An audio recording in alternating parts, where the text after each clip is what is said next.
नमस्कार दोस्तों, study IQ पर आप सभी का बहुत बहुत स्वागत है। पॉलिटी एंड गवर्नेंस के सेट 2 को अब हम लोग आपके साथ स्टार्ट करने वाले हैं। और जैसा कि आपको मालूम होगा, हम एक क्रैश कोर्स रन कर रहे हैं जो कि आने वाले यूपीएससी सीएससी 2020 के मेंस एग्ज़ाम के लिए डेडिकेटेड सीरीज़ है। और ये पूरा का पूरा क्रैश कोर्स हम आपको यूट्यूब पे फ्री ऑफ कॉस्ट प्रोवाइड करवा रहे हैं। यदि आप इस साल के मेंस एग्ज़ाम के लिए अपीयर कर रहे हैं जो कि जनवरी में होने वाला है, तो आप डेफिनेटली इस क्रैश कोर्स को ज़रूर देखें। और यदि आप नॉट ओनली यूपीएससी, यदि आप यूपीपीसीएस के मेंस के लिए प्रिपेयर कर रहे हैं, उसके लिए भी ये वाला क्रैश कोर्स काफ़ी ज़्यादा हेल्पफुल हो सकता है, राइट। बिना किसी देरी के चलिए स्टार्ट करते हैं मेरे साथ। मेरा नाम है अनिरुद्ध। यदि आप इस लेक्चर की पीडीएफ को डाउनलोड करना चाहते हैं और पुराने लेक्चर्स की पीडीएफ को भी डाउनलोड करना चाहते हैं जिसमें हमने कुछ और सेट्स को डिस्कस किया है, तो वो भी आप कर सकते हैं। मेरा टेलीग्राम चैनल है अनिरुद्ध सर के नाम से। इसके अलावा सोशल मीडिया पे भी आप मेरे साथ जुड़ सकते हैं। कोई क्वेरी पूछना चाहते हैं तो आप मेरे इंस्टाग्राम चैनल पे मुझसे पूछ सकते हैं। All right, study IQ app को ज़रूर डाउनलोड करें फ्रॉम गूगल प्ले स्टोर। और यदि आप आने वाले यूपीएससी के प्रीलिम्स की तैयारी कर रहे हैं जो कि 2021 में होने वाला है, इस कोर्स को ज़रूर बाय कीजिएगा जिसका नाम है past year prelims discussion course. ठीक है, इसमें हमने पिछले 10 साल के पेपर्स को डिस्कस किया हुआ है। ऑल राइट, स्टार्ट करते हैं। और इस वीडियो में हम आपके साथ कवर करेंगे 4 इंपॉर्टेंट टॉपिक्स को। और ये चारों टॉपिक्स जो हैं, इनकी जो ओवरआर्चिंग थीम है, इनकी जो ब्रॉड थीम है, वो बेसिकली लाई करती है जुडिशियल रिफॉर्म्स में। ठीक है, जुडिशरी में, न्यायपालिका में क्या क्या सुधार होने चाहिए, इनको लेके कुछ ये 3-4 टॉपिक्स हैं जो कि अगर मान लीजिए आपको सवाल केवल जुडिशियल रिफॉर्म्स पे आता है तो आपको इन तीनों चारों टॉपिक्स को ब्रीफली कवर करना होगा। लेकिन ये भी पॉसिबल है कि आपको इसको लेके अलग से सेपरेट क्वेश्चन हर एक टॉपिक से भी आ जाए। इसमें जो मैं 4 टॉपिक्स कवर करने वाला हूँ वो हैं, नंबर 1 है all India judicial service, number 2 है fast track special courts, number 3 है ऑनलाइन जस्टिस डिलीवरी और नंबर 4 है ग्राम न्यायालयास। इसमें मेरे अकॉर्डिंग सबसे ज़्यादा इंपॉर्टेंट टॉपिक, जिसको कि हम कह सकते हैं कि सवाल आने के पूरे चांसेस हैं, वो है all India judicial services. Because इस साल फाइनली इसको एक कानून के रूप में पेश करने की बात की जा रही है कि पार्लियामेंट में एक कानून निकाला जाएगा जिसके चलते AIJS will finally become a reality, जो कि लगभग पिछले 30-40 सालों से पाइपलाइन में ही चलता आ रहा है। इसको लेके कोई रियल प्रोग्रेस नहीं हुआ है। इसके बाद सेकेंड मोस्ट इंपॉर्टेंट टॉपिक मैं समझता हूँ आपका आ जाएगा ग्राम न्यायालयास का। ग्राम न्यायालयास के को लेके यूपीएससी पहले भी क्वेश्चन पूछ चुकी है, लेकिन वो क्वेश्चन प्रीलिम्स में आया था। इस बार क्वेश्चन मेंस में भी आ सकता है बिकॉज रिसेंटली इसका कुछ सर्वे हुआ जिसमें ये सामने आया कि जितनी ग्राम न्यायालय स्थापित होनी चाहिए थी उतनी स्थापित नहीं हुई हैं। ठीक है, इसके क्या फ़ायदे हो सकते हैं, क्या चुनौतियाँ हैं, उसको लेके भी सवाल आ सकता है। उसके बाद अगर हम इंपॉर्टेंस की बात करें तो नेक्स्ट इंपॉर्टेंट टॉपिक आता है जिसको हम 2 स्टार्स दे सकते हैं, ऑनलाइन जस्टिस डिलीवरी का। ये इंपॉर्टेंट इसलिए बन जाता है बिकॉज इस साल स्पेशली कोविड-19 के चलते जब आपकी बहुत सारी न्यायालय बंद रही, high court, district court, session court सब ये बंद रहे, तो किस तरीके से जुडिशरी ने उस टाइम पे केसेस को संभाला, ये एक अच्छी केस स्टडी बन सकती है। तो इसमें हम ये भी बात करेंगे कि सरकार ने आज तक ऑनलाइन जस्टिस डिलीवरी के लिए क्या क्या कार्य किए हैं और क्या क्या चुनौतियां हैं कि उन सब चीज़ों के बावजूद भी हम ऑनलाइन जस्टिस डिलीवरी अच्छे से नहीं कर पाते हैं। एंड फाइनली एक लास्ट टॉपिक है जिसको लेके सेपरेट क्वेश्चन आने की संभावना बहुत ही कम है, लेकिन ये एक अपने आप में इम्पॉर्टेंट टॉपिक है क्योंकि ये फिर से चर्चा में था कि फास्ट ट्रैक स्पेशल कोर्ट्स जो कि भारत ने पहले एक बार बनाई, उसके बाद बंद कर दी, फिर दोबारा से बनाने का प्रस्ताव रखा, लेकिन इनको पाइपलाइन में नहीं डाला गया। बात करेंगे क्या इसके फ़ायदे होते हैं और क्या इसमें चैलेंजेस हैं जो कि हमें फेस करने पड़ रहे हैं। काफ़ी इंटरेस्टिंग टॉपिक है। और वैसे तो मैंने शुरुआत में कहा था कि ये यूपीएससी के लिए काफ़ी इंपॉर्टेंट है, बट अगर आप बाई चांस मान लीजिए जुडिशरी के पेपर की तैयारी कर रहे हैं ना, तो उस केस में भी ये आपके लिए काफ़ी ज़्यादा हेल्पफुल हो सकती है ये वाली video. All right, without any wastage of time let us begin. AIJS, all India judicial services. देखिए, ये सबसे पहले तो आप ऐसा समझिए कि सबसे पहले यहाँ पे आइए, ये सबसे पहला वाला पॉइंट आपको ये देखना होगा कि इसका जो मेन आइडिया था ना, ये सबसे पहले असल में दिया गया था 14th report of the law commission. तो लॉ कमीशन के द्वारा इसको सबसे पहली बार आइडिएट किया गया था कि ऐसा कुछ होना चाहिए। ठीक है, और ये कब किया गया था? 1958 में, आज से कम 50 साल पहले 52 years to be very very precise, इस चीज़ को इंट्रोड्यूस किया गया था। और लेकिन इस चीज़ के ऊपर कोई काम नहीं हुआ। उसके बाद जो पहला नेशनल जुडिशियल पे कमीशन आया था, जस्टिस जगन्नाथ शेट्टी कमीशन, काफ़ी इंपॉर्टेंट कमीशन है। जो लोग जुडिशरी के बैकग्राउंड से हैं उनको मालूम भी होगा इसकी कितनी रेलेवेंस है। और ये 1996 में जब आया था, इन्होंने भी कहा था कि डिस्ट्रिक्ट जज लेवल पे हमें ऑल इंडिया जुडिशियल सर्विस रखनी चाहिए। कहने का मतलब ये है कि एक AIJS का एग्ज़ाम होगा जिसके तहत हम जजेस को सिलेक्ट करेंगे और जो डिस्ट्रिक्ट लेवल पे जजेस की तरह तैनात किए जाएंगे। अगर इसको और सिंपल भाषा में आप समझना चाहते हैं तो वेरी सिंपली, जैसे आज की डेट में ऑल इंडिया सर्विसेज के नाम पे क्या क्या है, IAS है, IPS है और इंडियन फॉरेस्ट सर्विस है, ठीक है। सो ये क्या है, इनको सिलेक्ट करने के लिए UPSC के द्वारा पेपर्स कंडक्ट किए जाते हैं, एम आई राइट ना। जब इनको सिलेक्ट करने के लिए पेपर किए जाते हैं, उसके बाद जब लोग सिलेक्ट हो जाते हैं तो उनको अलग अलग स्टेट्स के कैडर मिल जाते हैं। सो कोई IAS का, मान लीजिए हिमाचल प्रदेश का इंसान का क्लियर हुआ है पेपर, तो हो सकता है कि उसको कर्नाटक में जाके सर्व करना पड़े, हो सकता है उसको मणिपुर में जाके सर्व करना पड़े, हो सकता है उसको हिमाचल प्रदेश का कैडर ही मिल जाए। सिमिलरली IPS और IFS में भी ऐसा ही होता है। नाउ करंट सिचुएशन में जुडिशरी में ऐसा नहीं होता। जुडिशरी के केस में क्या होता है कि जिस स्टेट से आप बिलोंग करते हैं, ठीक है, आप वहाँ का पेपर देते हैं और आपको वहाँ पे नियुक्ति मिल जाती है। सो फॉर एग्जांपल, जैसे मैंने आपको एग्जांपल दिया HP का, हिमाचल प्रदेश का, तो एक पेपर होगा HP जुडिशरी का, ठीक है। HP जुडिशरी का जो पेपर होगा उसके थ्रू जो लोग सिलेक्ट होंगे वो हिमाचल प्रदेश की जुडिशरी में ही वहाँ पे सेवा करेंगे। अगर मान लीजिए कोई हिमाचल प्रदेश का इंसान है और वो UP का पेपर दे के आता है, UP जुडिशरी का, तो वो दे सकता है, इसमें कोई दो राय नहीं, लेकिन उस केस में उसकी नियुक्ति UP में ही हो जाएगी। अभी क्या है, ये जो चीज़ है इसमें बहुत सारी प्रॉब्लम्स हैं और इसी के चलते ये नंबर 1 जो आइडिया है और उसके बाद नंबर 2 वाला पॉइंट है, इसको प्रपोज तो किया गया लेकिन इसको कभी इंप्लीमेंट नहीं किया गया। इनफैक्ट अगर आप देखें, इसी बीच दौरान एक बार जो स्वर्ण सिंह कमेटी आई थी, जिसके चलते हमने अपने कॉन्स्टिट्यूशन में फंडामेंटल ड्यूटीज़ को इंक्लूड किया था, उसने भी आर्टिकल 312 हमारा जो कॉन्स्टिट्यूशन है उसका संशोधन किया था 42nd अमेंडमेंट एक्ट के थ्रू, और उसने भी ये कहा था कि ऑल इंडिया जुडिशियल सर्विस को इंक्लूड किया जाना चाहिए। इंक्लूड किया भी गया, लेकिन अगेन लागू नहीं किया गया। केवल कॉन्स्टिट्यूशन में इंक्लूड करने से कि हाँ ऐसा कुछ होना चाहिए, इट डज नॉट मीन कि ऐसा हो जाता है। उसको एक कानून की तरह आपको बाहर पेश करना होगा, उसका प्रोसीजर क्या है उसको बाहर बताना होगा। अब फाइनली चर्चा में ये क्यों आया है, बिकॉज एक लीगल थिंक टैंक है विधि के नाम से, अगेन बहुत ही इंपॉर्टेंट थिंक टैंक है विधि, काफ़ी अच्छा काम करती है। सो विधि ने इसको फिर से एक बार रिविजिट किया है कि क्यों AIJS होना चाहिए, और एक तो ये रीज़न था। दूसरा रीज़न इसमें यह भी था कि ये वाली न्यूज़ आप देख सकते हैं, मई 26, 2020 की, गवर्नमेंट फाइनलाइज कर रही थी draft bill to set up the all India judicial service. तो ये दो बड़े कारण हैं कि एक तो कुछ थिंक टैंक्स बोल रहे हैं कि ऐसा होना चाहिए, और eight the same time government भी अपना एक ड्राफ्ट बिल तैयार कर रही है कि AIJS होना चाहिए। आई एम श्योर आपको अंडरस्टैंडिंग हो चुकी होगी कि अभी क्या होता है। अभी जो डिस्ट्रिक्ट जजेस की नियुक्ति होती है वो इन एग्जाम्स के थ्रू होती है, जैसे UP जुडिशरी का पेपर हो गया, HP जुडिशरी का पेपर हो गया, right.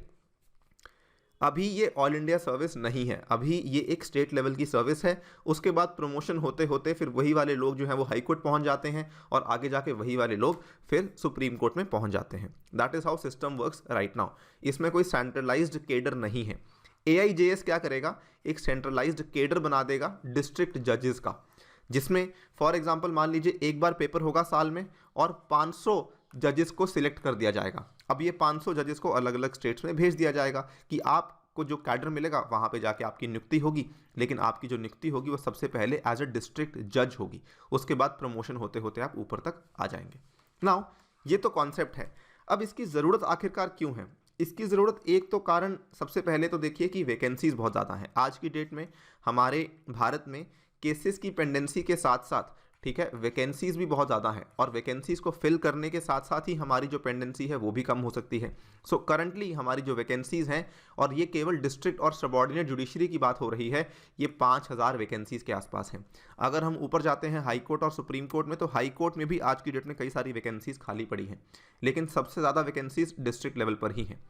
Secondly, quality of justice को भी इंश्योर करने में, को एनरिच करने में काफ़ी बड़ा रोल निभा सकती है। डिस्ट्रिक्ट जजेस की जो एफिशिएंसी है it will increase considerably and this would reduce appeals arising from their decisions. क्यों?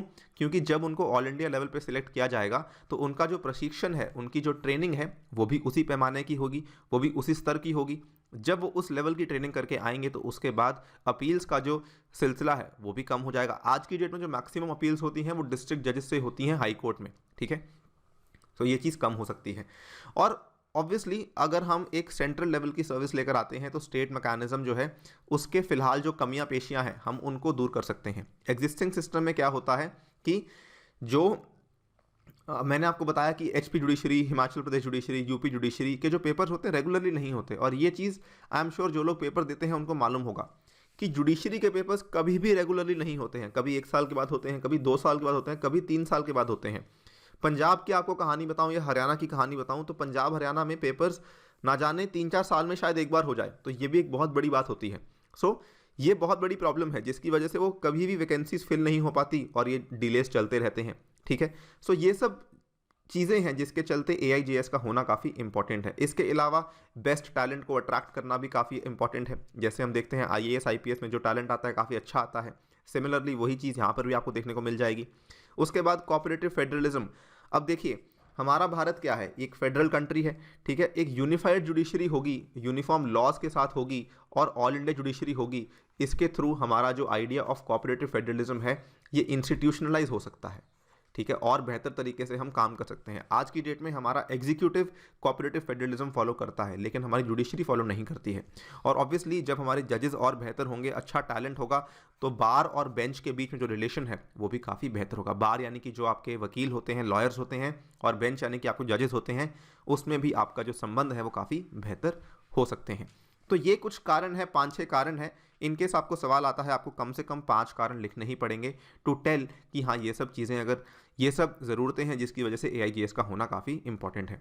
अगर हम बात करें क्या इसको लेके इश्यूज भी हैं, बिल्कुल हैं। तभी तो अगर देखें पिछले 50 साल से बात होती आई है लेकिन इंप्लीमेंट नहीं हुआ है। क्यों नहीं हुआ है? सबसे पहला तो ये माना जाता है कि सेंट्रलाइजेशन हो जाएगा, यानी कि इस केस में क्या है कि जो मैक्सिमम पावर है वो सेंटर के पास आ जाएगी, जो कि स्टेट्स यहाँ पे नहीं चाहती, ठीक है। तो ये एक बड़ा इशू बन सकता है। Secondly problem of language. क्या होता है कि up to the court of district and session जज the proceedings are conducted and the judgments are written in the local language. अब मैंने आपको उदाहरण दिया था कि मान लीजिए कोई इंसान यूपी का है, ठीक है, और उसको तमिलनाडु में मान लीजिए पोस्टिंग मिल गई है due to the all India judicial service, तो वो किस तरीके से मैनेज करेगा, जो जजमेंट है वो किस लैंग्वेज में लिखाएगा, ठीक है। सो ये काम उसका है जजमेंट को लिखवाना, लेकिन क्या वो तमिल में उस जजमेंट को लिखवा पाएगा, ये बहुत बड़ा मुद्दा है। We can not forget at the same time कि इवन तो हम फेडरल कंट्री हैं लेकिन हमारी कंट्री में डाइवर्सिटी भी बहुत ज़्यादा है और लैंग्वेज एक बहुत बड़ा रोल निभाता है हमारी डाइवर्सिटी में। सो ये केवल एक एग्जाम्पल है। Similarly independence of judiciary. So कुछ लोग जो कि AIJS के खिलाफ है वो मानते हैं कि इसमें इंडिपेंडेंस ऑफ जुडिशरी भी यहाँ पे कम हो सकती है, because again as I told you जो सेंट्रलाइजेशन का फेयर है इसी की वजह से जुडिशरी की इंडिपेंडेंस कम हो सकती है। And obviously fair over reservation and examination. कई सारी कम्युनिटीज़ जिनको आज की डेट में स्टेट लेवल एग्जामिनेशन में रिजर्वेशन मिलती है उनको शायद आगे जाकर रिजर्वेशन नहीं मिलेगी, बिकॉज सेंट्रल लेवल एग्जामिनेशन में रिजर्वेशन केवल शेड्यूल कास्ट, शेड्यूल ट्राइब्स और OBCs को मिलती है। लेकिन जो स्टेट लेवल कोटाज हैं, जो स्टेट लेवल पे हमने रिजर्व कैटेगरीज बनाई हुई हैं, उनको नहीं मिलेगा, तो वो भी शायद यहाँ पे इस चीज़ के खिलाफ होंगे। एंड लोकल लॉज भी होंगे। लोकल लॉज क्या है कि कई सारे लोकल लॉज हैं जिनको कि स्टेट्स में अकाउंट में लिया जाता है लेकिन शायद केंद्रीय सरकार उनको अकाउंट में नहीं लेगी, तो ये भी एक प्रॉब्लम आती है। उनकी उस लेवल पे ट्रेनिंग नहीं हो पाएगी लोकल लॉज को लेके, तो फिर से वो लोगों को आगे जाके तकलीफ हो सकती है। सो एज ऑब्वियस हर चीज़ के 2 साइड्स होते हैं, पॉजिटिव्स भी हैं, नेगेटिव्स भी हैं, ज़रूरत भी है, लेकिन चैलेंजेस भी हैं। सो अगर हम इन चैलेंजेस को रिजॉल्व कर पाते हैं then in that case the idea of AIJS बहुत ही अच्छा आइडिया है, लेकिन प्रोवाइडेड कि इन चैलेंजेस को रिजॉल्व करने का एक प्रॉपर रोड मैप बनाया जाए, ठीक है। आई होप आपको अंडरस्टैंडिंग हुई होगी रिगार्डिंग AIJS। प्लीज़ ध्यान रखिएगा सवाल आने के बहुत ज़्यादा चांसेस हैं। इंट्रोडक्शन में आपको 2 चीज़ें लिखनी होंगी कि AIJS का बेसिकली मतलब क्या है, ठीक है, और AIJS चर्चा में क्यों था आपको ये बताना होगा। उसके बाद आपको बताना होगा चैलेंजेस एंड नीड इसकी क्यों है। नेक्स्ट बात कर लेते हैं, काफ़ी छोटा टॉपिक है फास्ट ट्रैक स्पेशल कोर्ट्स का। इसमें क्या है कि हमारी जो मिनिस्ट्री ऑफ लॉ है, ठीक है, ministry of law and justice जो है, इन्होंने रिसेंटली एक स्कीम स्टार्ट की है for setting up of 1023 fast track special courts for rape and POCSO act cases. POCSO क्या होता है? Protection of sexual prevention of sexual offences against children का जो एक्ट है हमारा, ठीक है। सो ये बेसिकली पॉस्को एक्ट है। नाउ इसमें as part of the national mission for safety of women, सो इस केस में आपको ये वाली चीज़ तो न्यूज़ में थी, आप देख सकते हैं 9 जनवरी 2020 को ये वाला ऐलान किया गया था कि 1023 fast track special courts will be set up for speedy disposal of rape and POCSO, I am sorry यहाँ पे गलत मिसप्रिंट है, ये पॉक्सो होना चाहिए, POCSO act cases, they are under the national mission for the safety of women. Very very important news. पहले आपको जानना होगा कि फास्ट ट्रैक स्पेशल कोर्ट्स का हमारा हिस्ट्री क्या है, भारत ने अभी तक किस तरीके से इनको बनाया, किस तरीके से इसमें काम किया है। सो क्या हुआ था कि सन 2000 की बात है, जब हमारा 11वां फाइनेंस कमीशन जो बैठा था, उन्होंने रेकमेंड किया कि भारत में कम से कम 1734 फास्ट ट्रैक स्पेशल कोर्ट्स होनी चाहिए, ठीक है। लेकिन उन्होंने रेकमेंड तो कर दिया और इनको बनाया भी गया, ठीक है। लेकिन हुआ क्या कि इन फास्ट ट्रैक स्पेशल कोर्ट्स के लिए अलग से, हमने अभी जस्ट पिछले टॉपिक में देखा कि जजेस की कितनी कमी है, तो फास्ट ट्रैक स्पेशल कोर्ट्स के लिए आपके पास जज कहाँ से आएंगे? तो उसके लिए क्या हुआ कि जजेस for these fast track special courts were appointed on an ad hoc basis, ठीक है। उनको एक अस्थायी रूप में यहाँ पे नियुक्त किया गया। तो ऑब्वियसली जब किसी को एड हॉक बेसिस पे नियुक्त किया जाता है तो वो अपनी जॉब को लेकर उतना सीरियस नहीं होता है। तो इसमें मेनली जो सिलेक्शन कर रहा था वो हाई कोर्ट कर रहा था, और वो रिटायर्ड हाई कोर्ट के जजेस को अपॉइंट कर रहा था, या फिर जुडिशियल ऑफिसर्स या फिर मेंबर्स ऑफ द बार को यहाँ पे अपॉइंट कर रहा था। लेकिन एज अ टोल्ड यू कि सीरियसनेस का लेवल काफ़ी कम था। अब यहाँ से आप आगे बढ़ते बढ़ते, जब सन 2000 से आगे बढ़ते बढ़ते 2011 में आ गए, तो आपने देखा कि 1734 में से केवल 1192 फास्ट ट्रैक कोर्ट्स हैं जो कि फंक्शनल हैं। तो फिर सेंट्रल गवर्नमेंट ने क्या किया कि देखिए, ना तो कोई इंटरेस्ट दिखा रहा है, जितनी हमने कही थी उतनी एस्टैब्लिश भी नहीं हुई, और जितनी एस्टैब्लिश हुई उसमें से फंक्शनल भी काफ़ी कम है। तो सेंट्रल गवर्नमेंट ने इस स्कीम को डिसकंटिन्यू कर दिया, रद्द कर दिया एक बार के लिए। लेकिन सेंट्रल गवर्नमेंट ने ये कहा कि अगर राज्य सरकारें अपना बनाना चाहती हैं तो वो बना सकती हैं, लेकिन वो अपने फंड से ही बनाएंगी। उनको सेंट्रल गवर्नमेंट की तरफ से कोई पैसा नहीं मिलेगा फास्ट ट्रैक स्पेशल कोर्ट्स को बनाने के लिए। आप अंदाज़ा लगा सकते हैं कि अगर राज्य सरकारों को पैसा नहीं मिल रहा तो वो यहाँ पर ये काम बिल्कुल भी नहीं करेंगी। इसके चलते फास्ट ट्रैक स्पेशल कोर्ट्स का एक बार जो आइडिया था वो ख़त्म हो चुका था। लेकिन फिर क्या होता है, 2011 के बाद भारत में होती है बहुत ही बड़ा बदलाव, और ये आपको देखने को मिलता है दिल्ली गैंगरेप का जो केस हुआ, जो हॉरिफिक केस हुआ, निर्भया केस 2012 का दिसंबर का। इसके बाद जो वर्मा कमेटी रिपोर्ट बैठी, जिसके चलते हमारा क्रिमिनल लॉ यानी कि हमारा जो CRPC था उसको भी अमेंड किया गया, और उसके बाद कई सारे बदलाव लाए गए थे।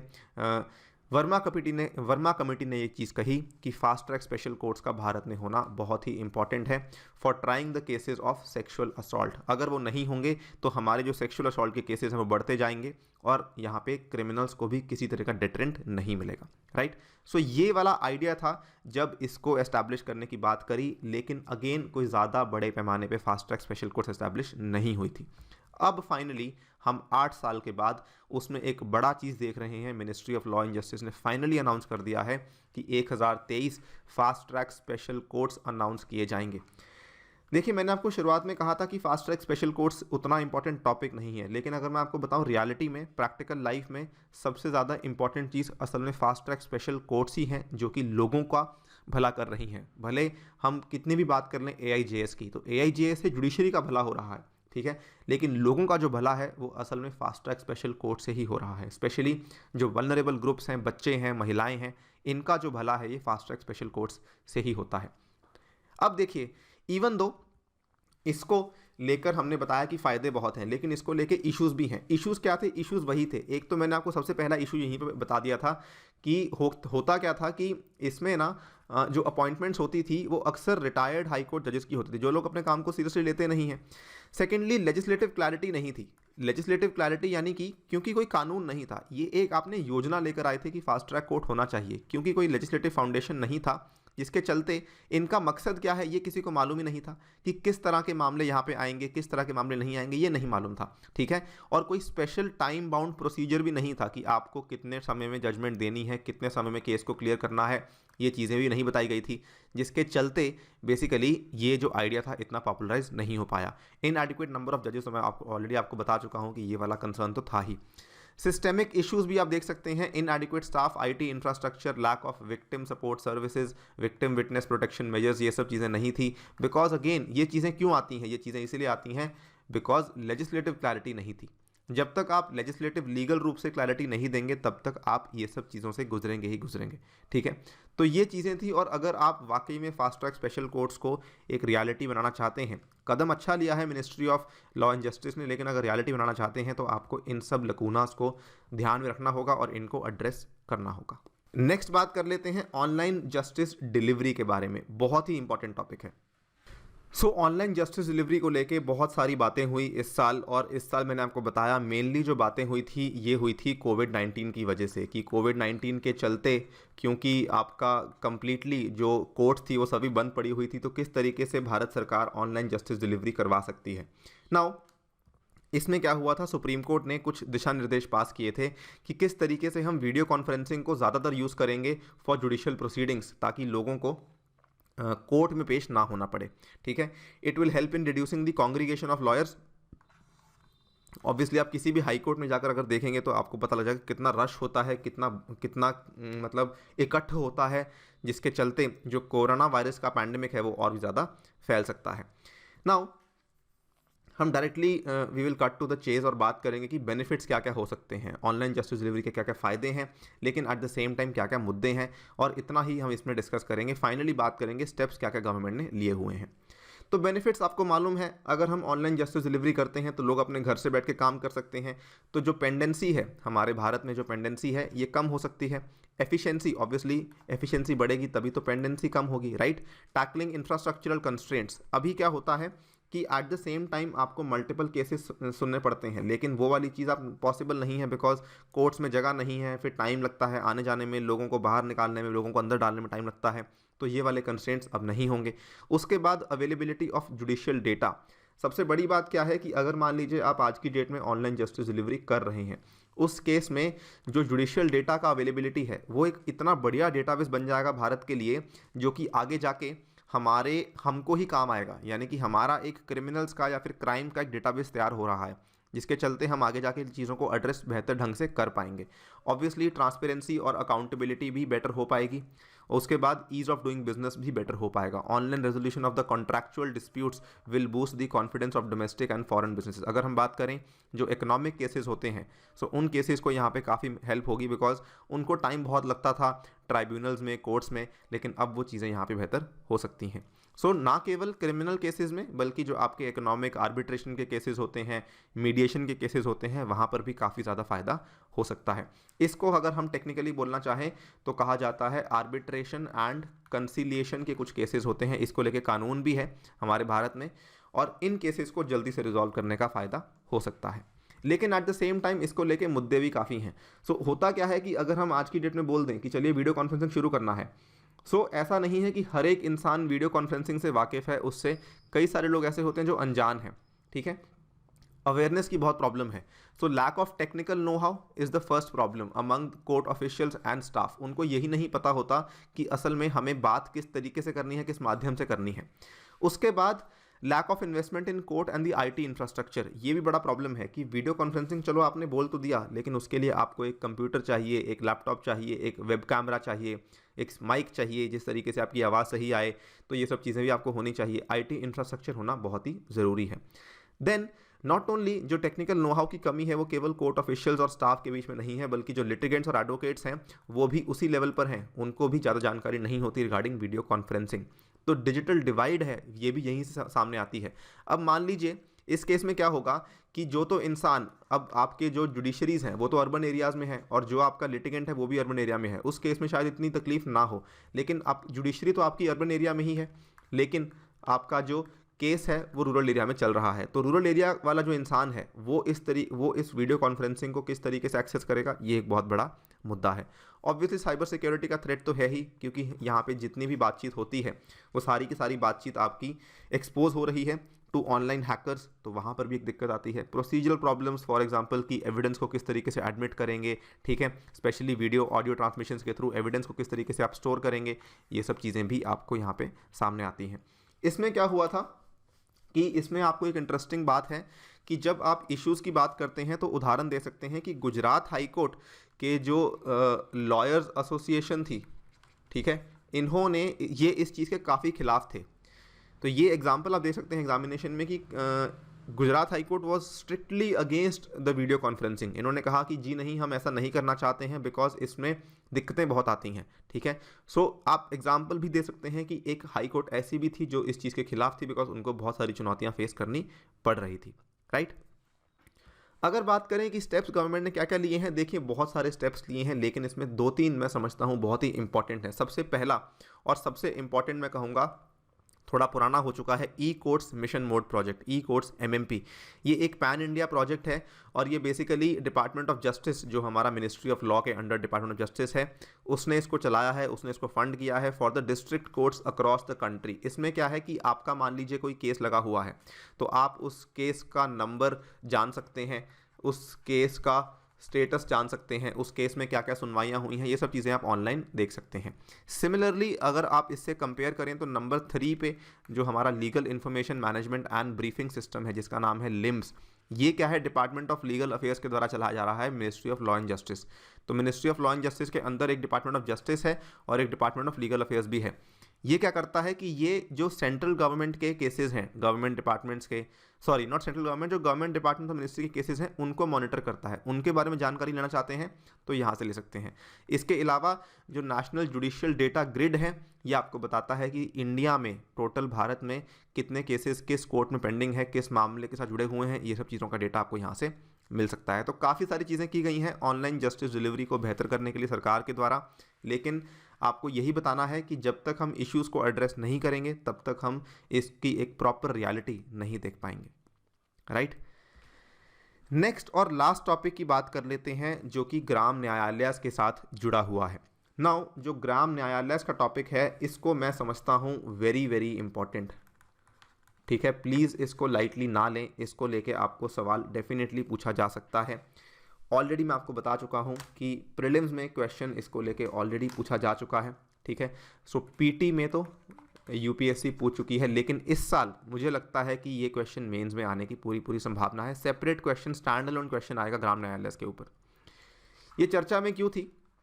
सुप्रीम कोर्ट ने फरवरी 3, 2020 की बात है, सुप्रीम कोर्ट ने सभी राज्यों को कहा कि आपको नोटिफिकेशंस निकालनी होंगी फॉर एस्टैब्लिशिंग ग्राम न्यायालय विद इन अ मंथ, ठीक है, कि 1 महीने के अंदर अंदर आपको नोटिफिकेशन जारी करनी होगी कि हम ग्राम न्यायालय इतनी एस्टैब्लिश करने वाले हैं, यहाँ पे एस्टैब्लिश करने वाले हैं, एंड सो ऑन।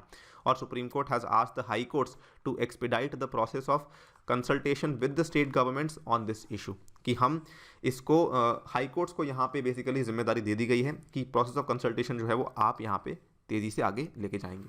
देखिए, इसका भी आपको थोड़ी सी हिस्ट्री बताऊंगा और करंट स्टेटस बताऊंगा कि फ़िलहाल करंट स्टेटस क्या है।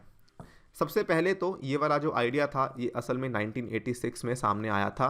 114th report of the law commission ने कहा था कि ग्राम न्यायालय होने चाहिए, ये ग्रास रूट लेवल पे होंगे, ठीक है, GRL जिसको हम ग्रास रूट लेवल बोलते हैं, सो दैट जो हमारे भारत के, हमारे देश के सबसे ज़्यादा मार्जिनलाइज सेक्शंस हैं ऑफ द सोसाइटी, जिनको कि यहाँ पे एक्सेस टू जस्टिस नहीं मिल पाता है because of distance, because of time या फिर एसोसिएटेड कॉस्ट के चलते, उनको हम यहाँ पे जस्टिस प्रोवाइड करवाना चाहते हैं।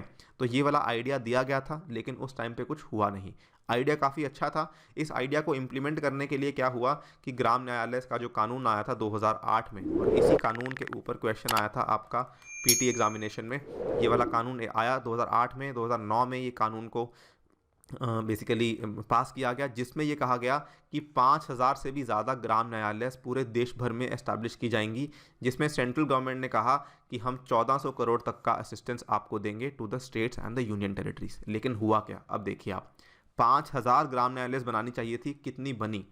अगर आप देखेंगे इस फिगर में तो आपको मालूम पड़ेगा कि अंडर 150 ग्राम न्यायालय असल में नोटिफाई की गई थी। मतलब कहाँ तो 5000, ठीक है, और कहाँ 150, वो भी लेस देन 150। केवल 2 स्टेट थी जिसमें आप देख सकते हैं ज़्यादा थी, एक आपकी राजस्थान, एक आपकी मध्य प्रदेश और एक आपका, बस ये 2 ही स्टेट्स हैं जहाँ पे थोड़ा सा इस चीज़ को सीरियसली लिया गया, अदरवाइज़ किसी ने भी इस चीज़ को सीरियसली नहीं लिया था।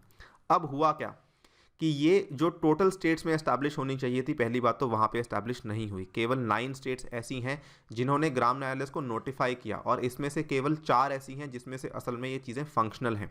तो जिसकी फॉर एग्जांपल पंजाब, हरियाणा, इन्होंने नोटिफाई तो दो की, लेकिन जो बनाई वो 0-0, ठीक है, कि बनाने वाली 0, फंक्शनल कोई भी नहीं थी। उसके बाद राजस्थान, मध्य प्रदेश में जितनी नोटिफाई की गई उतनी बनाई, उतनी फंक्शनल भी हैं, तो अच्छी चीज़ है। सिमिलरली गोवा में 2 नोटिफाई की गई लेकिन फंक्शनल कोई भी नहीं थी। महाराष्ट्र में 10 नोटिफाई, 10 फंक्शनल। उड़ीसा में 14 नोटिफाइड, 8 फंक्शनल। झारखंड में नोटिफाइड 6 की गई, फंक्शनल 0। उसके बाद यहाँ पे आप देख सकते हैं कर्नाटका में 2 नोटिफाइड और फंक्शनल 0। सो जो स्टेटस था वो काफ़ी ज़्यादा ख़राब था कि नोटिफाई ही नहीं की गई तो फंक्शनल कहाँ से होंगी, और कुछ कुछ में नोटिफाई करने का एटलीस्ट जिम्मेदारी उठाई लेकिन उसको फंक्शनल नहीं बनाया था। इसी के चलते सुप्रीम कोर्ट ने ये कहा था कि भाई ग्राम न्यायालय होने बहुत ज़रूरी हैं। इसका अब समझते हैं स्ट्रक्चर क्या होता है, किस तरीके से फंक्शन करती हैं, और फिर समझेंगे कि इसके इश्यूज़ क्या क्या हैं। स्ट्रक्चर को लेके सवाल आने के चांसेस कम हैं। मैं आपको केवल इसलिए बता रहा हूं कि थोड़ा सा आइडिया आपको होना चाहिए, उससे आप थोड़ा अंदाज़ा लगा पाएंगे कि इसके जो एडवांटेजेस हैं वो क्या क्या हो सकते हैं। तो सबसे पहले तो आपको मालूम होगा जो हमारा फ़िलहाल सिस्टम किस तरीके से काम करता है जुडिशरी का। सो जुडिशरी का सिस्टम कैसे है, सुप्रीम कोर्ट है, हाई कोर्ट्स हैं, और उसके नीचे डिस्ट्रिक्ट कोर्ट्स हैं। डिस्ट्रिक्ट कोर्ट्स या फिर आप कह सकते हैं सेशन कोर्ट्स। तो डिस्ट्रिक्ट कोर्ट्स आपके सिविल केसेस सुनती हैं और सेशन कोर्ट्स आपके सुनती हैं क्रिमिनल केसेस, ठीक है। इसके नीचे कुछ नहीं है, इसके नीचे काम खत्म बस। इसके नीचे आपका छोटी मोटी कहीं पे मुंसिफ कोर्ट्स आती हैं, कहीं पे इसके नीचे कोर्ट्स आती हैं, लेकिन वो कौन सी आती हैं, वो आती हैं जुडिशियल मजिस्ट्रेट की कोर्ट्स आती हैं, ठीक है। नाउ इसके नीचे कुछ नहीं है, यानी कि आप ग्रामीण लेवल तक नहीं पहुंच पाए हैं। लेकिन अगर हम बात करें हमारा जो एडमिनिस्ट्रेटिव स्ट्रक्चर है, तो उस केस में क्या आया है, उस केस में हमने अब सबसे ऊपर आपका क्या आता है, सबसे ऊपर आपका आता है सेंट्रल गवर्नमेंट, ठीक है। फिर आपका आता है स्टेट गवर्नमेंट। अब स्टेट गवर्नमेंट के नीचे 1991 के कानून के बाद आपने क्या बनाया था, आपने बनाया था लोकल गवर्नमेंट। ये आपने बना दिया था। अब लोकल गवर्नमेंट में आपने फिर बनाए थे 3 लेवल्स, और ये 3 लेवल्स क्या क्या थे, आपने बनाया सबसे पहले ऊपर आपका आ गया जिला परिषद, जिला परिषद के बाद आपका आ गया पंचायत समिति, या फिर ठीक है जो पंचायत जो इंटरमीडिएट लेवल होगी, और नीचे आपका आ जाएगा ग्राम पंचायत, या फिर इसको आप कह सकते हैं ब्लॉक लेवल पे भी कह सकते हैं, ब्लॉक लेवल पे पंचायत बनाई गई थी। सो अब क्या है कि अब आपने बोला कि ग्राम न्यायालय बनाई जाएंगी, तो ग्राम न्यायालय कहाँ बनाई जाएंगी, एट द इंटरमीडिएट लेवल ग्राम न्यायालय बनाई जाएंगी, ठीक है, जो कि या तो एक बड़ी पंचायत के लिए होगी या फिर एक मल्टीपल पंचायत के लिए ये काम करेगी। क्योंकि क्या है कि सेंट्रल गवर्नमेंट के लेवल पे तो ये हो गया, स्टेट गवर्नमेंट के लेवल पे आपका हाई कोर्ट्स हो गया, लोकल गवर्नमेंट के लेवल पे क्या है कि आपका ये तो हो गया, लेकिन जिला परिषद के लेवल पे तो आपके पास ये है, ठीक है, जो आपका जुडिशियल मजिस्ट्रेट है या फिर सेशन कोर्ट्स है, डिस्ट्रिक्ट कोर्ट्स हैं, लेकिन ब्लॉक लेवल पे कुछ नहीं था आपके पास, तो वहाँ पर आपने लेकर आया है ग्राम पंचायत। सो ये एक तरीके से बेसिकली आपके ग्रामीण इलाकों को सर्विस प्रोवाइड करने के लिए शुरू किया गया था।